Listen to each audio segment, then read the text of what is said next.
Los mayores descubrimientos arqueológicos suelen terminar en museos, pero ahí no es donde comienza la historia de su descubrimiento. En cambio, usualmente empieza con un equipo trabajando en un campo embarrado o alguien caminando por una playa con un detector de metales.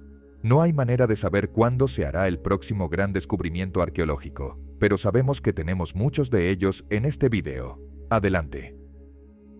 Odín del Ejre. A veces, el nombre de un artefacto puede decirte casi todo lo que necesitas saber sobre él. Toma como ejemplo a Odín del Ejre. Se supone que es una figurilla de Odín y fue encontrada en el pueblo danés del Ejre, en la isla de Selandia en 2009. Sin embargo, hay más en ello que eso. La mayoría de los expertos coinciden en que la diminuta figurilla de plata fundida fue hecha en algún lugar cerca del comienzo del siglo X. En lo que no pueden estar de acuerdo, sin embargo, es si realmente representa a Odín o no. El nombre se ha mantenido porque el excavador que encontró la pieza cree que es Odín sentado en su trono, flanqueado por sus cuervos, Munin y Hugin. Sin embargo, algunos académicos señalan que la figura lleva un vestido vikingo típicamente femenino del siglo X. Los vikingos no habrían representado a Odín vistiendo ropa de mujer.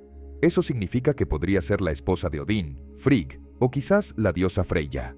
Una figurilla diferente encontrada en el sur de Suecia hace muchos años tiene más de un parecido pasajero con esta. Sin embargo, es comúnmente aceptada como representante de Freyja. Más recientemente, incluso ha habido especulaciones de que en lugar de un dios vikingo del siglo X, es en realidad una representación de un obispo cristiano. Anillo de 2000 años. En noviembre de 2020, un anillo de 2000 años de antigüedad fue descubierto en los cimientos del muro occidental en Jerusalén y está creando bastante revuelo entre historiadores y arqueólogos. El diminuto anillo está grabado con la imagen de una deidad, pero muchos historiadores sienten que la deidad representada es decididamente no judía. De hecho, sospechan que es una representación del dios griego Apolo. El anillo probablemente fue utilizado por su dueño como medio para sellar cartas y contratos, pero es inusual encontrar una imagen de un dios no judío en Jerusalén. El diseño de la pieza de joyería, hecha de piedra de jaspe, es definitivamente consistente con un anillo de sello judío típico, pero la imagen en el anillo no lo es. Los expertos han especulado que el portador podría no haber adorado a Apolo, pero quería expresar las mismas cosas que Apolo representa según la creencia griega antigua: éxito, pureza, salud y luz. Incluso si eso es cierto, habrían estado tomando bastante riesgo al usarlo. Para la gente de la época, probablemente habría sido visto como blasfemo. Códice de Dresde. El nombre de nuestro próximo artefacto es engañoso. Se llama el Códice de Dresde, pero no es de origen alemán. De hecho, es una reliquia de México precolombino y fue muy probablemente creado en o alrededor de Chichén Itzá durante el siglo XI. Es bonito de mirar, pero un estudio más detallado de él podría causarte preocupación.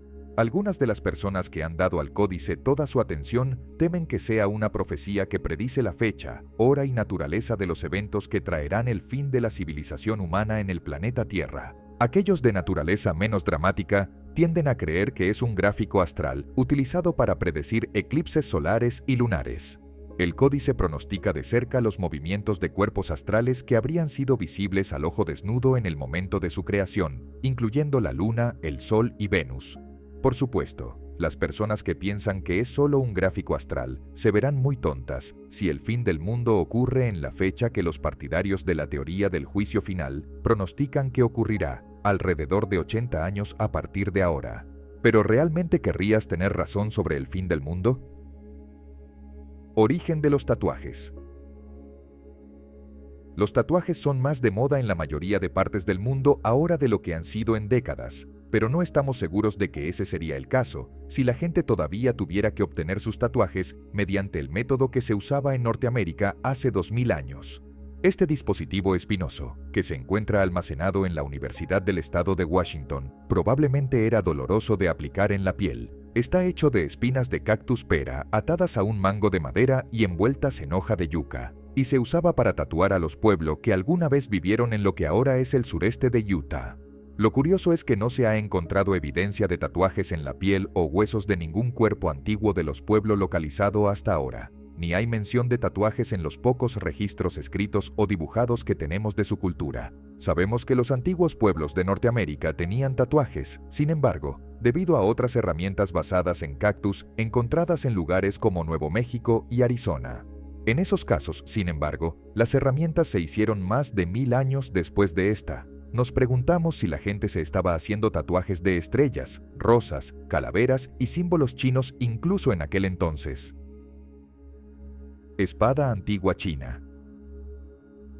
Encontrar una espada antigua en China es un evento notable para un arqueólogo, pero no necesariamente es inusual. Es la tierra de miles de guerreros antiguos, y muchos de ellos fueron a sus tumbas con sus armas a su lado. Lo que hace que esta espada en particular, que fue descubierta en una tumba en la ciudad china de Xinjiang en enero de 2017, sea un hallazgo tan especial, es el hecho de que se recuperó en tan buenas condiciones que todavía brilla a la luz. Eso a pesar del hecho de que la hoja tiene más de 2300 años de antigüedad. Debe parte de su estado de conservación casi perfecto al hecho de que pasó todo el tiempo dentro de su vaina en una tumba fresca, seca e inalterada. Es probable que perteneciera a un guerrero que vivió y luchó durante la era de los estados guerreros, que duró desde el 475 a.C. hasta el 221 a.C. La vaina no está en tan buenas condiciones, pero la tarea de la vaina es proteger la espada, y ha cumplido esa función admirablemente.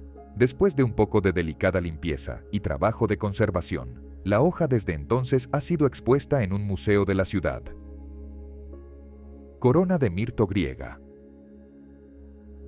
No todos los descubrimientos arqueológicos están en museos. A veces, si tienes mucha suerte, encontrarás uno debajo de tu cama. Ahí es donde esta muy antigua y muy valiosa corona griega de mirto dorada fue descubierta en Somerset, en Inglaterra, en mayo de 2016. Su dueño no tenía idea de su verdadero valor y la mantuvo dentro de una vieja caja de cartón sucia durante años. La corona tiene aproximadamente 2300 años de antigüedad y vale más de $100,000. El dueño quería permanecer anónimo, pero dice que la heredó de su abuelo hace varias décadas y nunca pensó en hacerla valorar profesionalmente hasta que sus propios nietos se lo sugirieron. Coronas como esta no eran usadas por gobernantes en la Grecia antigua, sino que se utilizaban en ceremonias y ocasionalmente se otorgaban como premios después de competiciones atléticas. Aparentemente, el abuelo del hombre era un historiador aficionado entusiasta que pasó gran parte de los años 40 y 50 viajando por Europa siguiendo los pasos de Alejandro Magno. A pesar de su avanzada edad, todavía está en excelente condición y no parece haber sufrido por estar atrapada en un contenedor tan inoportuno durante gran parte del siglo pasado. En las profundidades de una caverna en el desierto de Egipto, arqueólogos franceses descubrieron una embarcación ceremonial de más de 3500 años. El barco, de 20 metros de largo, está increíblemente bien conservado, con jeroglíficos y pinturas que narran un viaje simbólico hacia el más allá. Se cree que fue utilizado en rituales funerarios para transportar el alma de un faraón o sacerdote hacia la otra vida. La caverna tiene paredes llenas de inscripciones que describen rituales y hacen referencia al mar de las estrellas, lo que sugiere una conexión espiritual y astronómica. El estado de conservación es impresionante. Los colores todavía brillan, gracias posiblemente a un deslizamiento de tierra que selló la caverna y protegió el artefacto durante milenios. Este descubrimiento marca un hito en el estudio del Antiguo Egipto, ofreciendo nuevas perspectivas sobre los rituales y técnicas avanzadas de conservación. Esta embarcación no solo es una obra maestra histórica, sino también un símbolo del equilibrio entre misticismo e ingeniería que definía la civilización egipcia. ¿Qué opinas de este fascinante descubrimiento? Escribe tu opinión en los comentarios. Cisne de plata. El castillo de Barnard se hizo famoso en Inglaterra durante el año 2020 debido a una declaración absurda hecha por un funcionario gubernamental sobre por qué fue sorprendido rompiendo las condiciones del confinamiento. Por derecho, debería ser más famoso por ser el lugar donde encontrarás un autómata único conocido como el Cisne de Plata, que se encuentra dentro del Museo Baues del Castillo. Cisne de Plata es una descripción perfectamente precisa de la apariencia del artefacto, pero realmente no le hace justicia. El fundador del museo, John Bowes, compró el autómata de un joyero en París en 1872. Es de tamaño real, impulsado por relojería, Contiene una caja de música y se sienta en una cama de varillas de vidrio y cuentas diseñadas para parecerse a un arroyo brillante. Cuando su mecanismo se da cuerda, la música suena y las varillas de vidrio en el arroyo giran, dando así la ilusión de movimiento. Al mismo tiempo, el cisne se acicala y gira su cabeza de un lado a otro antes de inclinarse para atrapar peces que nadan en el arroyo. Se cree que el cisne fue construido por James Cox y John Joseph Merlin en 1773 y pasó tiempo en Londres antes de ser vendido al comerciante parisino. Originalmente, tenía una cascada detrás de él, pero fue robada mientras el cisne estaba siendo exhibido en el siglo XIX. Cofre de Vimarán. El soldado de la Compañía Británica de las Indias Orientales, James Lewis, llevó una doble vida en el siglo XIX. También era conocido como Charles Mason y, bajo la apariencia de masón, era un arqueólogo notable. Posiblemente el mayor de todos sus descubrimientos fue el cofre de Vimarán, que encontró durante su estancia en Afganistán en la década de 1830. A menudo se describe como un relicario, pero no hay evidencia de que alguna vez contuviera restos humanos. Sin embargo, contenía algunas monedas muy controvertidas. Tanto el cofre como las monedas datan del primer siglo antes de Cristo, y las últimas están estampadas con el nombre del rey indo-escita Ases II. La controversia aquí es que varios historiadores no creen que Ases II haya existido y que la persona considerada Ases II es en realidad Ases I, regresando para un segundo reinado como rey. Igualmente controvertida es la representación de un Buda en las inscripciones decorativas del cofre, que se dice son las representaciones más antiguas conocidas del Buda en cualquier forma, y lo muestran con un atuendo y una pose atípicos. Los arqueólogos están seguros de que tienen la edad correcta del artefacto, pero la combinación de monedas de un rey inexistente y un Buda no familiar hace que muchos historiadores vean el cofre de Vimarán con sospecha. Arietes de bronce. No era una tarea fácil hundir un barco en los siglos antes de la invención del cañón, pero los antiguos ejércitos encontraron formas y medios de hacerlo. Para los romanos fue una idea robada de sus enemigos en Cartago. En septiembre de 2021, arqueólogos marinos localizaron una colección de grandes arietes de bronce en el fondo del mar cerca de la isla de Sicilia. Creen que las armas ofensivas son reliquias de la batalla de las Segadas en el año 241 a.C. Esta legendaria batalla resultó ser decisiva en la Primera Guerra Púnica y es ampliamente considerada como la batalla naval más grande de la antigüedad. Los arietes fueron encontrados entre un grupo de otros objetos apropiados para la era en el lecho marino, incluyendo cascos de bronce que todavía contienen sus almohadillas para las mejillas, monedas romanas y helenísticas, y balas de honda de plomo. 25 arietes han sido encontrados en la región desde el comienzo de 2021, lo que nos da una idea de la escala del conflicto. También nos da una idea del valor de estos marineros. Navegar tu barco directamente hacia un barco enemigo para golpearlo con un ariete debió haber sido tan aterrador como peligroso, pero era la única manera de hacer el trabajo. Cruces de piedra armenias. Técnicamente hablando, el sitio de Kachkar en Armenia es solo un antiguo cementerio, pero es un cementerio antiguo muy hermoso. Es notable por su abundancia de distintivas cruces de piedra armenias. Incluso la palabra Kachkar significa piedras de cruz cuando se traduce del antiguo armenio.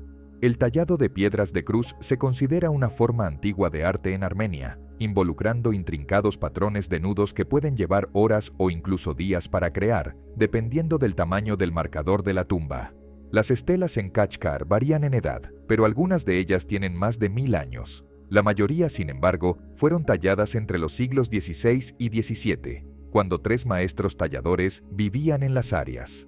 Eran llamados Melisset, Arakel y Kiram Kasmok, y se les juzga por haber elevado colectivamente el estándar de la forma de arte introduciendo imágenes más elaboradas, incluyendo ángeles, escenas de bodas y santos a los patrones. Algunas de las cruces de piedra de este período incluso incluyen representaciones de la vida cotidiana de las personas para quienes fueron hechas. Una vez hubo un cementerio Kachkar mucho más grande en Armenia, pero lamentablemente fue destruido durante la era soviética del país. Estela funeraria. Los arqueólogos en Italia han encontrado muchos sarcófagos romanos antiguos a lo largo de los años, pero descubrimientos como el siguiente son mucho más raros. Es una estela funeraria que data de la era imperial romana, acompañada por un retrato en relieve de la persona que está siendo enterrada. El artefacto fue encontrado en Bucchianico, en Abruzzo, en febrero de 2023 durante trabajos en la carretera. Curiosamente, no hay señales de una tumba cercana. Es posible que la estela fuera movida de su ubicación original en el pasado distante por razones desconocidas. De manera útil, hay una inscripción en la estela que, traducida, dice: A Metia Rufa, liberta de Cayo. Metia, liberta de Cayo, coloca esto para su madre. Los registros históricos la existencia de una familia metía viviendo en esta parte de Italia durante la era imperial temprana. Uno de ellos, Marco Metio, fue un legado de Julio César en 58 a.C. Basado en la inscripción, esta mujer habría sido en algún momento una esclava propiedad de la familia, pero luego se volvió libre. De hecho, la inscripción sugiere que tanto ella como su hija fueron esclavas anteriormente. Rufa podría haber sido una referencia a que ella tenía cabello rojo. Cuchara de la calavera. Continuemos con algo caprichoso, pero también un poco macabro: las cucharas de la muerte de Yorkshire. Estos peculiares instrumentos de comedor datan del siglo XVII. A pesar de su apariencia lúgubre, los expertos piensan que fueron mayormente dados como regalos de bautismo a una familia en Yorkshire, en Inglaterra. Cada una de las cucharas tiene calaveras grabadas en la parte superior de sus tallos y está grabada con el mensaje: vive para morir en un lado y muere para vivir en el otro. El nombre correcto para cucharas como esta es cucharas de la cabeza de la muerte. Brevemente se pusieron de moda a mediados del siglo XVII en esta parte de Inglaterra y están asociadas con una familia conocida como los Strickland de Boynton Hall. Eran propietarios de tierras acaudalados de la era y se les acredita con introducir el pavo a Inglaterra durante el siglo XVI. Recientemente, el historiador David Constable ha comparado el año de creación de cada cuchara con los registros de nacimiento de la familia Strickland y encontró que se alinean perfectamente. Podrías decir que los nuevos Strickland nacieron literalmente con una cuchara de plata en la boca, o al menos una con la que comer en su bautizo. Eso es todo por hoy. ¿Cuál fue tu momento favorito? Comenta, dale like, comparte y suscríbete. Hasta la próxima.